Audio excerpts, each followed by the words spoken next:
Welcome to another edition of the Tom Green Podcast. The NFL draft has passed.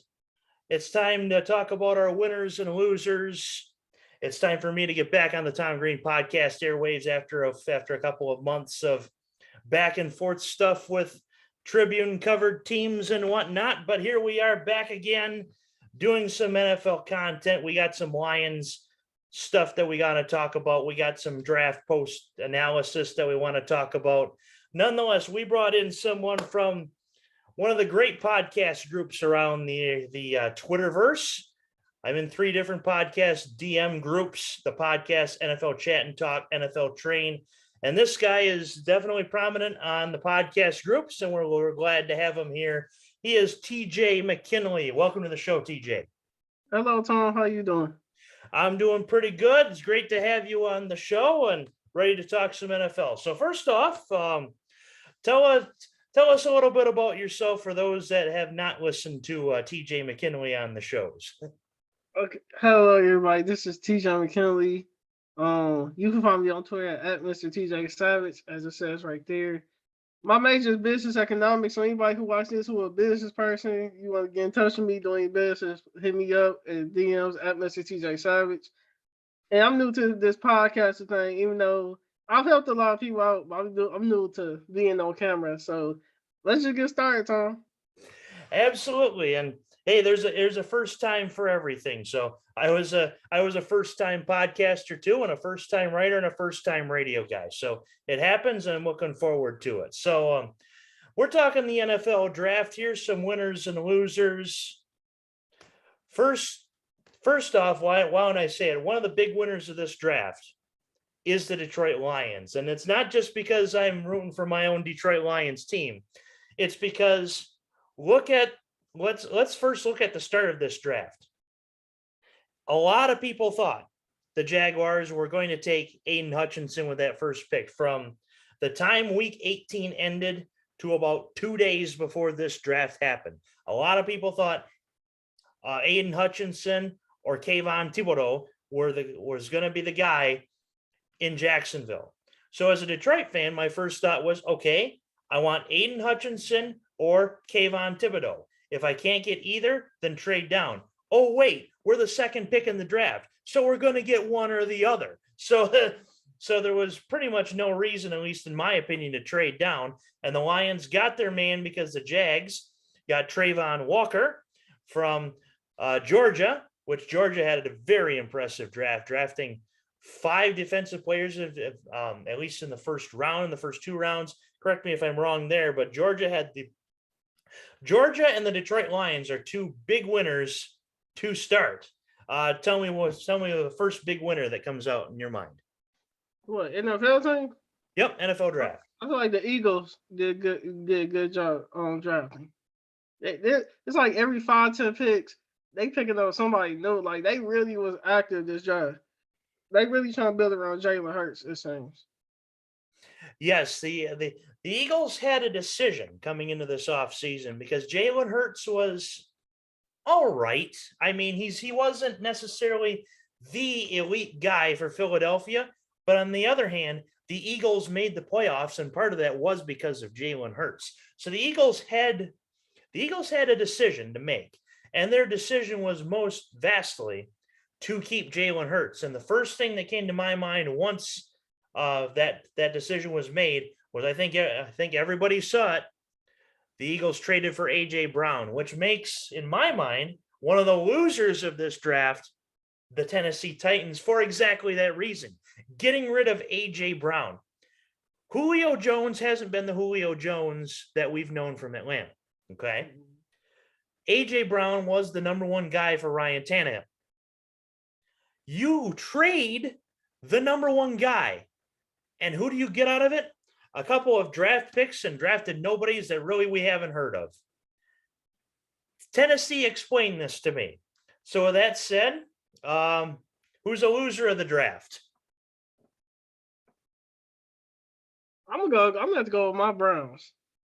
Well, Browns and I don't even know, because like you don't know how the players gonna turn out that they drafted. So I ain't gonna say for now nobody for now. No. Who kept on trading their draft picks? What? Oh my god! Let's say Right another now, team. Yeah, a team that I'm thinking of that traded away draft picks to two divisional teams that is really puzzled a lot of people is the Minnesota Vikings. yeah, everybody keep talking about them. Yeah, I don't know what they doing. I don't know what they doing.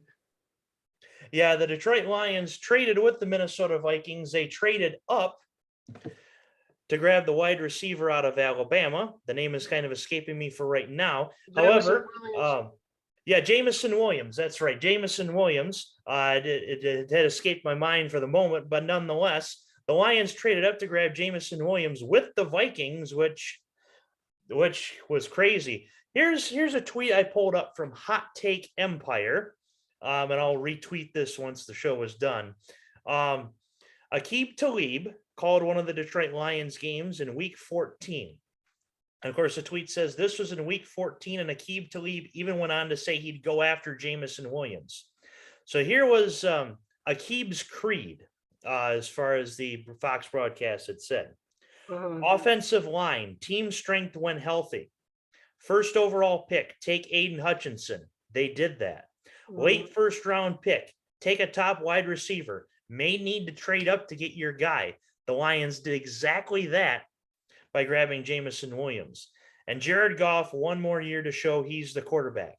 Jury's out on that, but nonetheless, Aqib Talib really had his ducks in a row, we shall say. Let's talk about Jared Goff real quick. Jared Goff is one of them, is in a situation where I didn't never think he was all that high when he was with the Rams. I didn't think it was him. I think it was the team around him. So I think when he came to Detroit, it kind of, I want to say exposed him. It showed his flaws. Because he made up for a lot of that when he was with the Rams. He had Woods, you had Gurley, you had a good O-line. This is what, now they're getting older now, but at the time they were mid. And then you had Cup. It was like he had a young up and coming team. But now since he going to Detroit, it's like y'all exposed his flaws. No, not y'all. I think he exposed his own flaws. Because Sean McVay, he a good offensive minded coach, so he couldn't hide. That's the way. Yeah, hide his flaws. What you think about Jared Goff? You see, when Detroit made the trade with us, made the swap, Stafford and Goff for draft picks, you could tell the last couple of years Jared Goff was in Los Angeles that there was some discontent between himself and Sean McVay and the team. It wasn't necessarily a hatred, nonetheless, because both guys probably consider each other to still be pretty good friends off the field. But nonetheless, for what you're kind of getting at, and I tend to second that, is that Sean McVay knew that there were better options out there than Jared Goff, because it seemed like even though Jared Goff made a Super Bowl with the Los Angeles Rams, he felt like a better and more elite quarterback would be the guy that would help lead the Rams to the Super Bowl. And he was exactly right about that with Matthew Stafford. Nonetheless, I don't think Jared Goff is a horrible quarterback, but I do agree with you that it did expose his flaws his first season here in Detroit. He has a good offensive line now, which Detroit has lacked for the past 10, 15 years, perhaps. But Goff made some throws that definitely were head scratchers, just like I'm scratching my own head right now. I haven't talked about the Lions this much in the past few days. But Jared Goff, this is going to be a big year for him to prove himself. One thing I like, though, about this Dan Campbell team, the resurgence of Amon-Ra St. Brown. Who would have thought that Amon-Ra St. Brown was going to be the leading wide receiver of this team at the end of the season? Not I, said the Tom. So anything about that, says the TJ McKinley. I don't know, because I'm a Browns fan, so I understand your aggravation of the team being short. Let's look at the people y'all drafted. Y'all drafted, let's see, 1, 2, 3, 4, 5, 6 defensive players. And y'all drafted a tight end and a wide receiver. So basically, if you think the line is good with the O-line, you think the O-line is straight? Yeah, like I said, I think this O-line is perhaps the best offensive line I've seen in Detroit.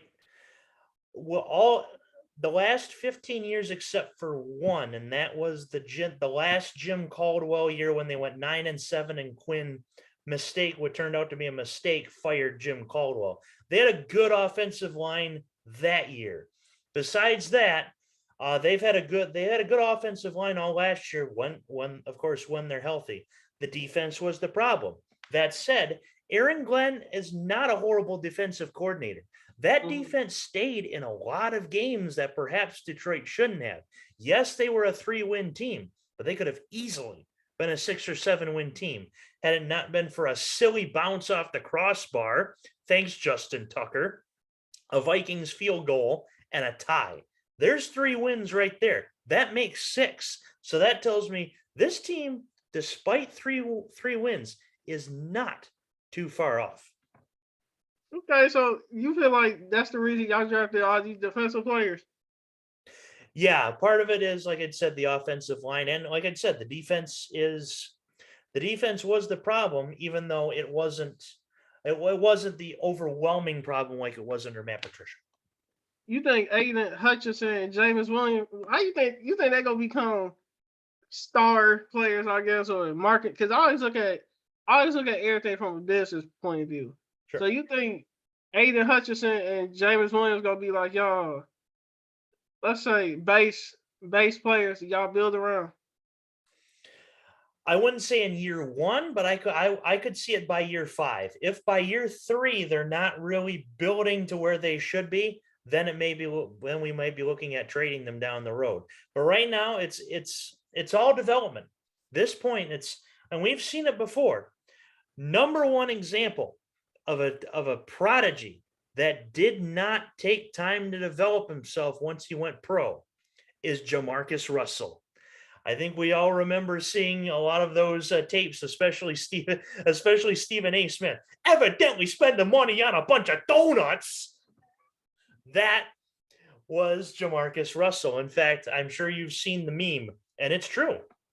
In 2007, 2008, the Raiders gave him empty blank tapes for him to study, just to see if he was actually watching film. Mm-hmm. He came back the next day and reported to Raiders staff that he was watching blitz tapes. Classic example of a bust is Jamarcus Russell. Tony Mandarich is another example of a bust. He did work 20, 30 years ago. I forget exactly when. He did his work. He just wasn't cut out for it. So there are players that don't want to work, Jamarcus Russell, are cut out for it, but just didn't work out, Tony Mandarich, and others that were fit for the job, but had other interests, Andrew Luck. He had a lot of interest in himself, his mental health, etc., which mental health is a real thing, I must tell you. And then players that turn out to be elite, and we see it in college. And my hope is that Aiden Hutchinson and Jameson Williams are the last thing that I had just described, and not perhaps 2 of the other 3. Sometimes focusing on yourself is great. And of course, we have one life to live. But nonetheless, all that said, I'm hoping that they do become elite in 3 years. Why do you think y'all didn't draft a quarterback? Because everybody thought y'all first pick, third or fourth pick, was going to be a quarterback. That is a good question. And my consensus is this quarterback class was I mean, yes, you had Malik Willis, and he could have been drafted number 2, but really, if we're comparing this class to other draft classes in terms of quarterbacks, I would give this class about a C-.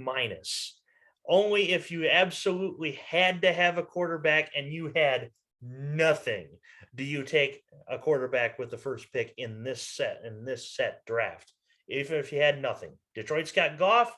He went to a Super Bowl, but like we said, not necessarily the guy, but went to a Super Bowl, and somebody that can learn from him. I would say wait 1 more year. Well, let's see. You had Pittsburgh pick up. What's that dude? He played for Pittsburgh. Yeah, Pickens. You had the Falcons pick up dude from Cincinnati, Riddler. Desmond Ridder, yes. You had the Titans pick up Malik Willis. He from Atlanta. I think he was thinking he was gonna go home. You could tell he idolized Michael Vick, wearing number 7 in college and all that, but he picked up Tennessee Titans. Did you see what Ryan Tannehill said today? in his own interview. Yeah, it had. In fact, I will actually pull up a tweet here from Kendra Middleton, which I found to be quite funny this afternoon. She had said that Ryan Tannehill was sweating. Let's see exactly. Oh, she must have deleted it, but nonetheless, well, that's my train of thought here. Tannehill's shaking in his boots, to say the least. And I couldn't quite pull up what exactly he had said, but Tannehill's shaking in his boots. How you think, really? I don't. Everybody was questionable on the Riddler thing in Atlanta. I ain't like that pick. What you think about it? I mean, the Colts traded for Matt Ryan, and the Falcons Yeah. were left with a basically open quarterback position, which I had said just a little bit earlier that you don't necessarily you shouldn't really take a quarterback in this class unless you absolutely needed it. Well, Atlanta absolutely needed it, and Desmond Ridder, like it or not, was the first quarterback to lead a group of 5 team to the college football playoff. Yeah, that can't ever be taken away from him. Apparently, like you'd said, Atlanta was his home, and he had said that he wasn't going to leave Atlanta until he won a Super Bowl. Well, good luck with that, Desmond Ridder. But I like the attitude. No. Malik Willis from Atlanta.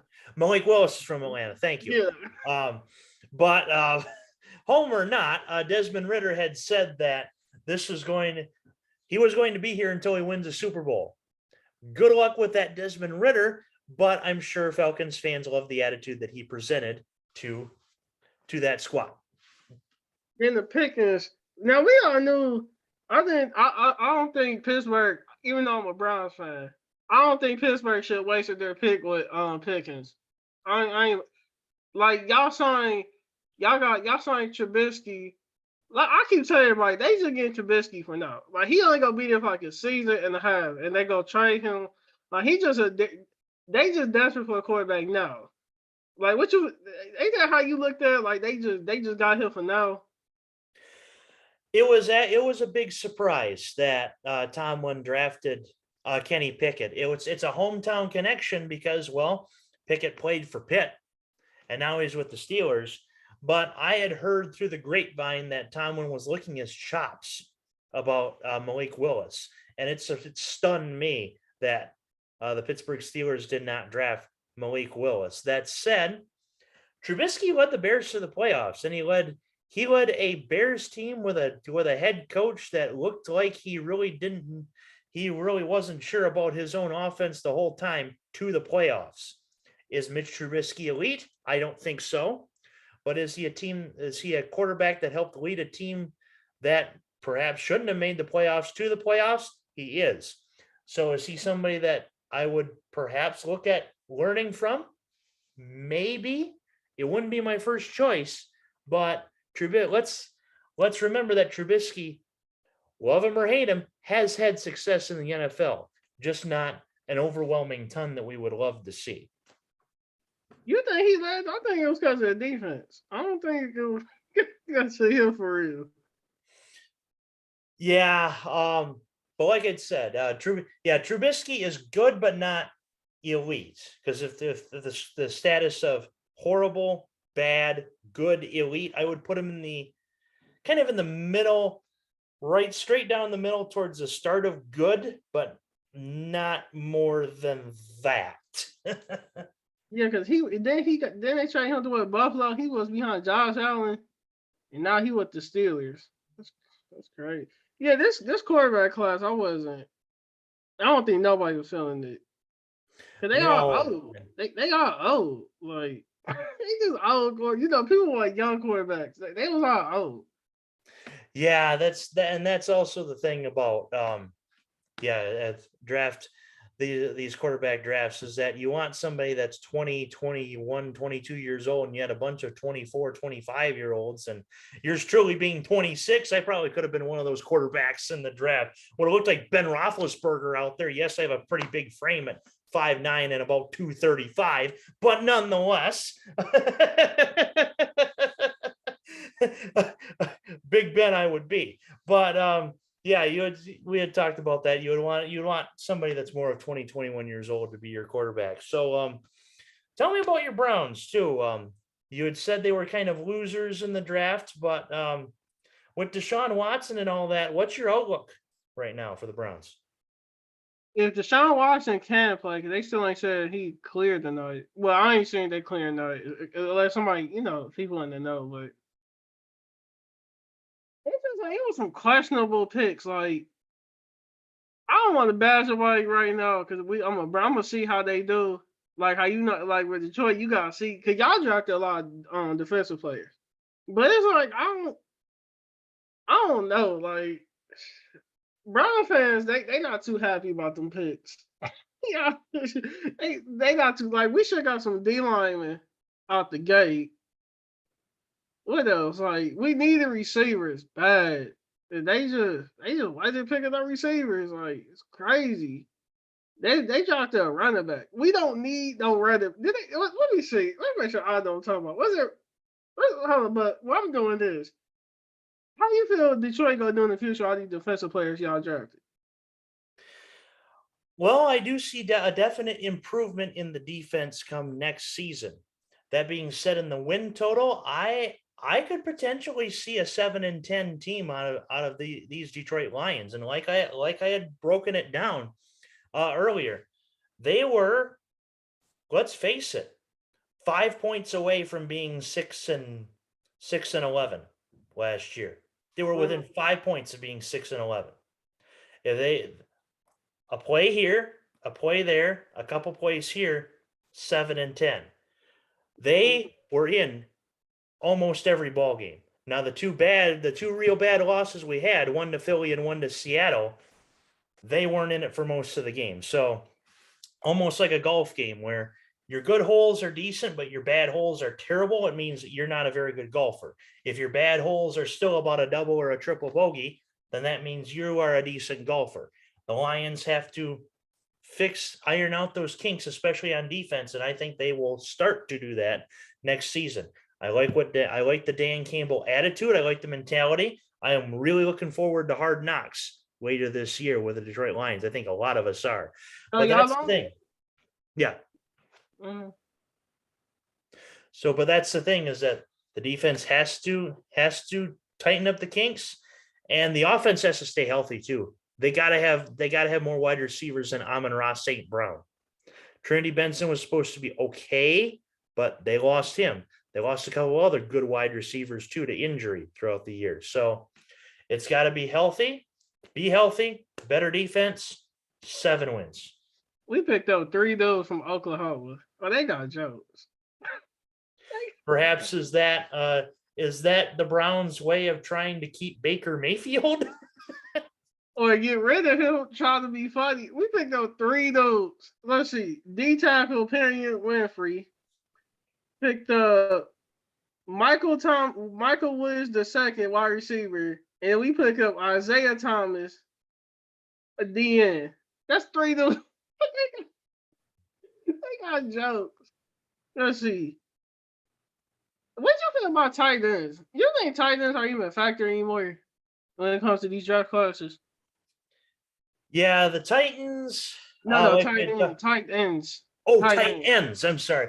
Yeah. Okay. This tight end class, I really didn't see anybody that stood out. There was definitely no Kyle Pitts in this draft. That's for sure. We talked about that quarterbacks were a position that you could only draft if you absolutely needed it. I say the same about this tight end class, is that there really wasn't a guy that just completely stood out in my mind.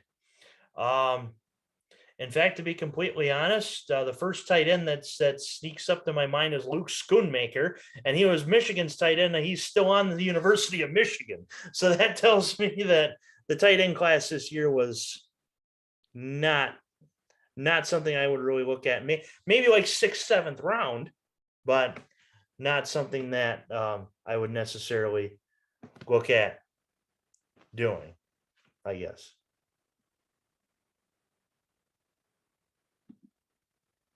So Yeah, it's just like the tight ends. It's like unless you like starting all 3-4 years coming out the gate, it's like it's like the fullback position. It's like nobody looking at it no more like that. Like fullback, a lot of fullbacks now they just coming out of college or they coming off the street from practice squad.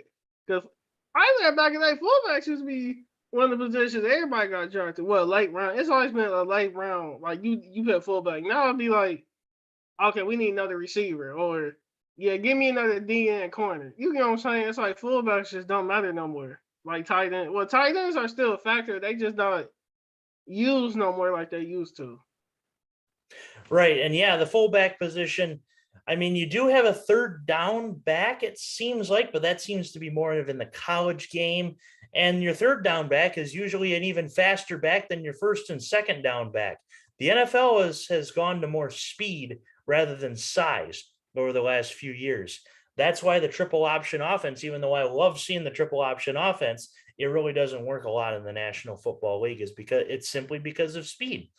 And you see a lot of pros that come right out of college drop about 10 to 20 pounds just so that they can match the speed that these NFL linemen, linebackers, safeties, and corners all have to go through. So yeah, the third down back is more of a lighter back position more than a heavier back.